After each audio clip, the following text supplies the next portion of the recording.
Assalamualaikum warahmatullahi wabarakatuh. Selamat siang semuanya, teman-teman, ibu dan bapak sekalian. Selamat datang di presentasi tugas kuliah saya kali ini. Sebelumnya, terima kasih karena telah meluangkan waktu untuk menyaksikan presentasi secara online saya kali ini. Perkenalkan, nama saya Nasta Officiar dengan nomor induk mahasiswa 1872450035. Saya dari Prodi Pendidikan Ekonomi semester 1 dan hari ini saya akan membahas mengenai topik teknologi dalam pendidikan. Sebelumnya, kepada yang terhormat dosen pengampu mata kuliah Dasar-Dasar Pendidikan yaitu Ibu Dr. Rita Aryani MM, pada kesempatan kali ini mohon izinkan saya untuk mempresentasikan hasil tugas saya dalam bentuk PPT yang bertujuan untuk memenuhi ujian akhir semester. Tahukah Anda bahwa teknologi pendidikan mendukung kolaborasi antar siswa, guru, bahkan orang tua loh? Dengan informasi ini, saya akan menjelaskan lebih lanjut bagaimana hal ini berhubungan dengan topik presentasi saya kali ini. Oke, kita masuk ke dalam pengertian teknologi dalam pendidikan. Teknologi dalam pendidikan merujuk pada penggunaan berbagai alat, perangkat, dan sumber daya teknologi untuk mendukung proses pembelajaran dan pengajaran. Ini meliputi penggunaan perangkat keras seperti komputer, tablet, proyektor, dan perangkat lunak seperti aplikasi, platform e-learning, dan sistem manajemen pembelajaran. Untuk mempermudah, memperkaya, mempercepat proses pendidikan, teknologi pendidikan juga mencakup penggunaan internet, multimedia, dan sumber daya digital lainnya untuk mengakses informasi, berkolaborasi, dan menciptakan pengalaman belajar yang lebih interaktif dan efektif. Berikut ini ada berbagai macam teknologi yang dapat menciptakan sistem pendidikan yang lebih baik dengan meningkatkan kualitas, aksesibilitas, dan efisiensi pembelajaran. Beberapa teknologi tersebut antara lain, yang pertama ada Learning Management System atau yang bisa disingkat dengan LMS. Platform seperti Moodle, Google Classroom, dan Canva memungkinkan guru untuk mengelola, menyampaikan, dan memantau kemajuan siswa dalam suatu tempat. LMS menyediakan materi pembelajaran tugas, kuis, dan alat komunikasi yang mempermudah interaksi antara guru dan siswa. Yang kedua ada pembelajaran berbasis augmented reality atau AR dan virtual reality atau VR. Teknologi AR dan VR memungkinkan siswa untuk mengalami pembelajaran yang lebih imersif dan visual.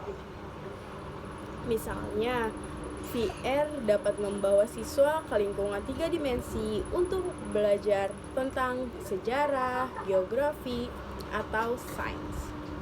Sedangkan AR dapat digunakan untuk memvisualisasikan objek atau informasi di dunia nyata melalui perangkat mobile, membantu pemahaman konsep yang kompleks. Yang ketiga ada e-book dan perpustakaan digital.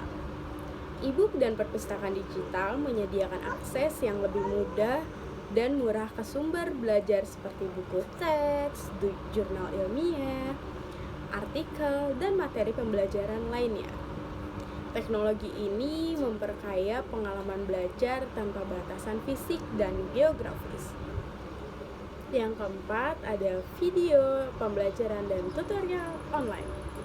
Platform ini seperti YouTube, Coursera, edX yang memungkinkan siswa mengakses video pembelajaran tentang berbagai topik secara gratis atau berbayar.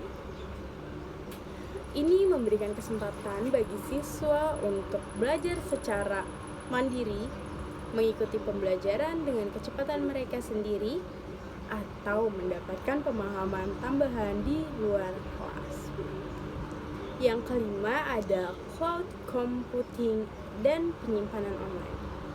Cloud computing memungkinkan siswa dan guru untuk menyimpan, berbagi, dan mengakses materi pembelajaran dari mana saja. Platform seperti Google Drive, OneDrive, dan Dropbox mempermudahkan kolaborasi antara siswa dan guru, serta memungkinkan akses ke bahan pembelajaran kapan saja dan di mana saja. Dan untuk yang terakhir, yaitu yang keenam, ada tools kolaborasi dan komunikasi. Alat seperti Microsoft Teams dan Zoom memungkinkan kolaborasi antara siswa serta komunikasi langsung dengan guru. Video konferensi, diskusi online, dan fitur berbagi dokumentasi memfasilitasi interaksi yang lebih baik dalam pembelajaran jarak jauh maupun tatap muka. Dengan memanfaatkan teknologi-teknologi ini, sistem pendidikan dapat menjadi lebih inklusif, personal, dan responsif terhadap kebutuhan serta tantangan yang dihadapi siswa dan pendidik.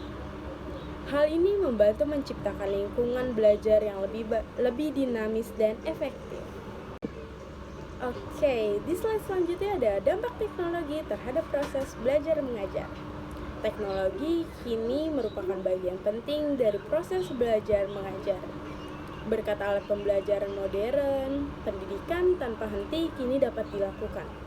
Keterlibatan siswa meningkat dan pengetahuan berkembang pesat.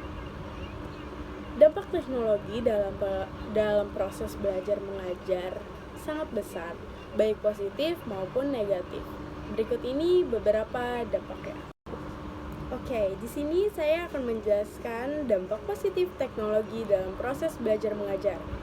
Yang pertama, akses informasi lebih luas, seperti teknologi memberikan akses yang lebih mudah ke sumber daya pendidikan, seperti artikel, video, e-book, dan jurnal yang juga dapat memperkaya pengetahuan siswa. Dan yang kedua, ada pembelajaran yang lebih interaktif.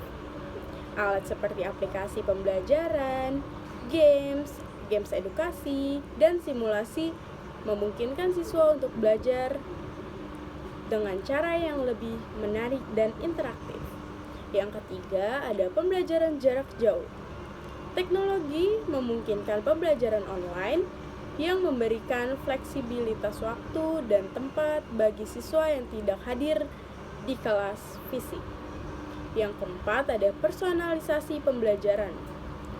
Dengan teknologi, proses pembelajaran bisa disesuaikan dengan kebutuhan individu siswa, memungkinkan mereka untuk belajar sesuai dengan kecepatan dan gaya belajar mereka. Dan yang terakhir ada kolaborasi dan komunikasi. Platform seperti forum online, aplikasi pesan, dan alat kolaborasi memungkinkan siswa dan guru untuk berkomunikasi secara lebih efektif, serta bekerja sama dalam proyek kelompok serta virtual.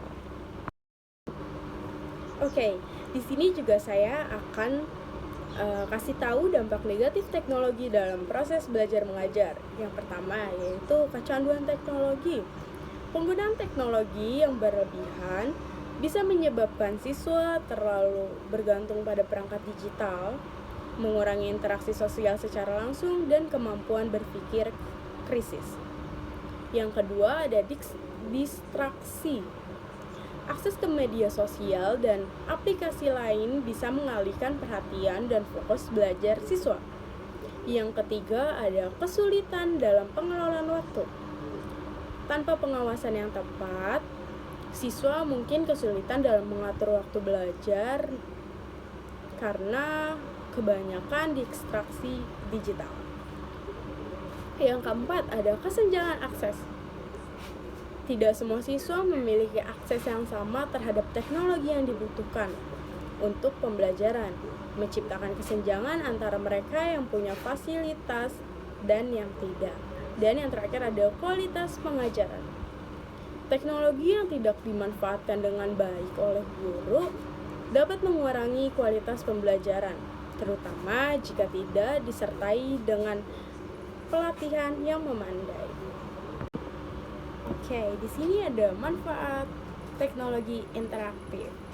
Saya akan jelaskan ada manfaat teknologi interaktif manfaatnya bagi guru dan manfaat bagi siswa. Manfaat bagi guru yaitu yang pertama menyiapkan pelajaran dengan media campuran, yaitu pengajar dapat menyiapkan pelajaran dengan media campuran dan elemen permainan. Yang kedua ada umpan balik lebih cepat, yaitu guru memberikan umpan balik dan bimbingan secara langsung. Dan yang ketiga ada strategi pengajaran fleksibel, yaitu guru dapat menyesuaikan dengan aneka ragam gaya belajar siswa. Nah, di sini ada manfaat bagi siswa. Yang pertama ada peningkatan keterlibatan, yaitu siswa dapat lebih aktif dalam belajar berkat kuis, permainan, jejak pendapat, konten video, dan media lainnya. Yang kedua ada pembelajaran siswa mandiri, yaitu semua orang bisa belajar sesuai dengan kemampuannya, sehingga siswa bisa mengetahui kekuatan dan kelemahan mereka. Dan yang ketiga ada pelajaran seru dan menarik, yaitu mata pelajaran yang biasanya dianggap membosankan oleh siswa bisa menjadi lebih menarik. Akankah pembelajaran jarak jauh menjadi kelaziman baru? Pembelajaran jarak jauh akan tetap ada. Pembelajaran jarak jauh bisa menjadi kelaziman baru berkat kemudahan dan kemampuannya dalam membuat pelajaran menjadi tanpa batas dan lebih menarik. Teknologi dan pendidikan kini saling berkaitan. Teknologi takkan bisa menggantikan guru yang hebat, namun di tangan guru yang hebat, teknologi sangat transformatif. Oke, sekian presentasi saya kali ini. Saya rasa saya sudah cukup untuk menjelaskan mengenai topik teknologi dalam pendidikan.